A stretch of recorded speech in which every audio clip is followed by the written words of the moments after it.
Chefão do CV mandar ameaça à polícia, em meio à disputa com a milícia em Rio das Pedras. Já apertar o botão de ir para o vídeo é se inscrever no canal, é deixar o like no vídeo. Um simples telefonema, uma ordem sussurrada através de grades de ferro, e o inferno se solta, taca fogo em tudo.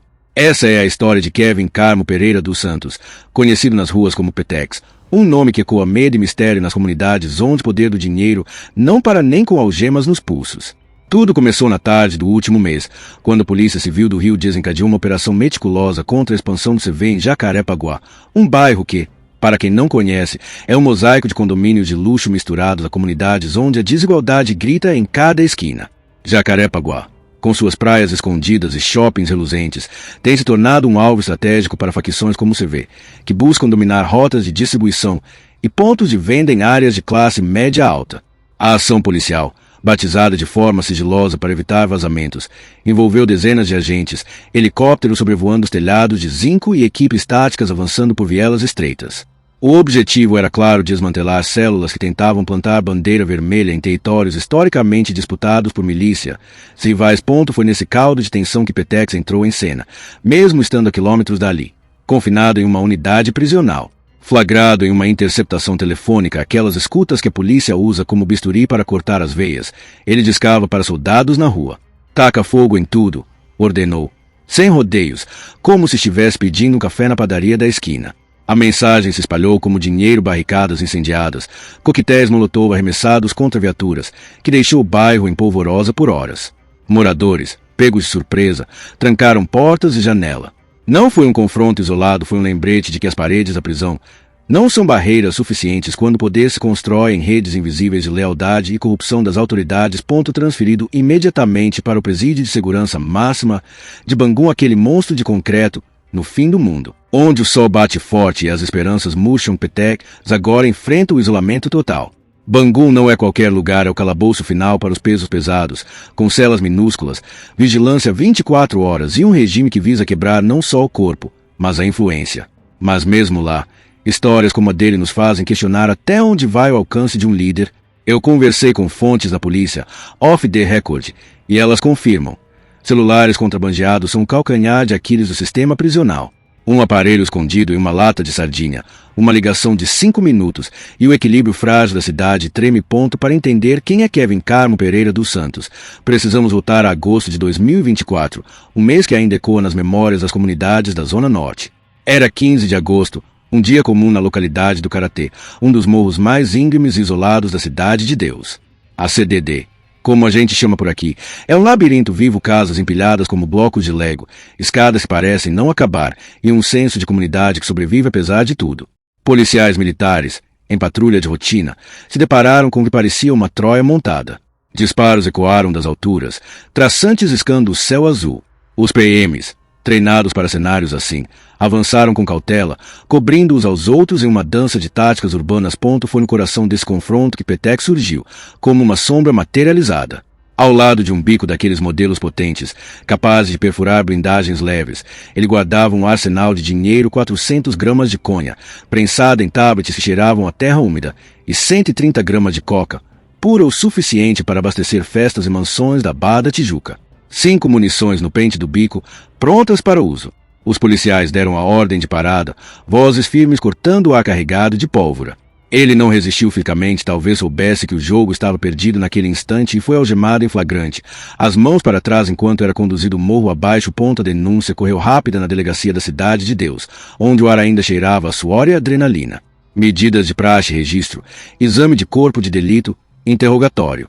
Petex, com seus 20 e poucos anos, a idade exata é um mistério que os autos judiciais guardam as 7 chaves. Foi condenado a 8 anos de prisão, tempo suficiente para planejar retaliações, mas curto demais para apagar sua lenda nas ruas. Mas a ficha de Petex não para por aí. Este ano, em uma reviravolta que pegou até os investigadores de surpresa, a prisão preventiva dele foi decretada por um cancelamento ainda mais sombrio cometido na madrugada de 26 de junho de 2024, na Gardênia Azul, outra joia bruta da Zona Oeste. A Gardênia Azul é um bairro que pulsa com contraste de um lado, famílias honestas batalhando por um futuro melhor do outro, o espectro do R$1 milhão do CV que dita as regras. Wilson Reis de Oliveira, a vítima, Era um jovem de 28 anos, conhecido na vizinhança por seu jeito calmo e mãos calejadas de quem trabalhava como ajudante de pedreiro.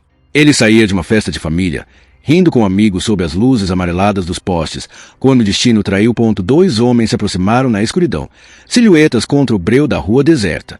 Um era Petex, o outro, um soldado ainda foragido.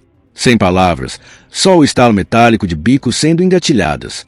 Disparos múltiplos, frios e precisos, atingiram Wilson. Ele caiu ali mesmo, o sangue se misturando à poça de chuva. A denúncia do Ministério Público, oferecida em 2025, pinta o quadro completo. O cancelamento foi ordenado pelos DOCA, Gadernal e BMW, figurões do CV cujos nomes circulam em sussurros nas comunidades. A motivação? Uma suspeita infundada de que Wilson mantinha amizade com policiais militares e milicianos, laços que, no Código das Favelas, equivalem à traição capital. Eu estive na Gardenia Azul semanas depois, caminhando por aquelas ruas onde o luto ainda pairava no ar. Uma mãe, que pediu anonimato, me contou com voz embargada: meu filho viajava com ele na van para o trabalho. Wilson era bom rapaz, ajudava na igreja aos domingos. Agora, a gente olha para os cantos escuros e vê perigo em todo o mundo. Histórias assim não são exceções, elas tecem o tecido da vida nas favelas. O cancelamento de Wilson não foi um ato isolado, mas parte de uma guerra silenciosa por controle territorial. O CV, fundado nos anos 70 nas prisões do Rio como uma irmandade contra abusos, evoluiu para um império que fatura bilhões de dólares por ano com drogas, amas e extorsões. Em Jacarepaguá, a expansão recente visa rotas para o aeroporto internacional, onde cargas ilícitas disfarçadas de bagagem comum alimentam o fluxo para o exterior. Para agregar camadas a essa narrativa, vamos falar do contexto maior. O comando é uma estrutura paralela de poder que dita a lei, onde o Estado hesita. Em 2024, relatórios da polícia registraram um aumento de 25% nas ações de expansão do CV na Zona Oeste, impulsionado por vácuos deixados pela fragmentação das milícias. Jacarepaguá, com sua proximidade ao litoral e acessos rápidos à Avenida Brasil, virou palco de embates ferozes. No último mês, mais de 30 soldados do CV foram presos e uns cancelados apenas na Gardenia Azul e Cidade de Deus. Durante a operação, 6 pessoas foram presas, armas confiscadas, bicos AR-15, peças Glock modificadas e munições suficientes para equipar um pequeno exército. Mas o custo? 6 cancelados pela polícia, incluindo 2 supostos soldados de Petex, cujos foram encontrados em vielas. Como especialista em notícias das favelas, eu vejo padrões que se repetem como um disco riscado.